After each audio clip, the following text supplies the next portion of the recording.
কিছুদিন আগেই স্টার জলসায় শুরু হয়েছে নতুন ধারাবাহিক বুলেট সরোজিনী। ধারাবাহিকে রাগিনী চরিত্রটি রাতারাতি বিখ্যাত হয়েছিল। সেই চরিত্রে অভিনয় করেছিলেন শ্রীময়ী চট্টরাজ। আচমকাই চরিত্রটি থেকে সরে দাঁড়ান তিনি। বড় বড় 4 ছেলেমেয়ের মা হয়ে অভিনয় করার জন্য এলিজিবল নয় বলেই মনে করেন। শুটিং শুরু হওয়ার আগে তিনি বিষয়টি জানতেন না। সেই চরিত্রে অভিনয় করছেন মল্লিকা ব্যানার্জি। এর আগে জি বাংলার কোন গোপনে মন ভেসেছে সিরিয়ালেও মুখবদল ঘটেছে। রোহিণীর চরিত্রে অভিনয় করতেন মিশমি দাস। বর্তমানে তিনি মুম্বাইয়ে ঝনক সিরিয়ালে কাজ করছেন। আপাতত তিনি মুম্বাইয়েই স্থায়ী হয়েছেন। ইচ্ছে আছে এবার হিন্দিতেই কাজ করবেন। বোঝাই যাচ্ছে বাংলায় ফেরার সম্ভাবনা কম।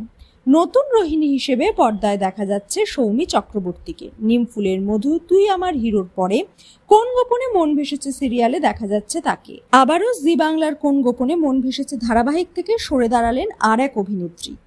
এতদিন তনুশ্রী গোস্বামীকে দেখা যাচ্ছিল মৈত্রেয়ী রূপে। জোড়াবাড়ির ছোট বউয়ের চরিত্রে ছিলেন তিনি। কানাঘুষো শোনা যাচ্ছে তিনি নাকি আর সেই চরিত্রে অভিনয় করবেন না। ইতিমধ্যে মৈত্রেয়ী চরিত্রটি থেকে অব্যাহতি দিয়েছেন অভিনেত্রী। পরবর্তী সময় এই চরিত্রে অন্য কাউকে দেখা যাবে কিনা তা এখনো জানা যায়নি।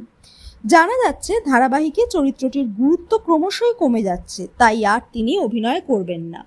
ছোট পর্দার পজিটিভ এবং নেগেটিভ দুই ধরনের চরিত্রেই সাবলীল তিনি। যে কোনো চরিত্রকেই চ্যালেঞ্জ হিসেবে নিতে পছন্দ করেন অভিনেত্রী।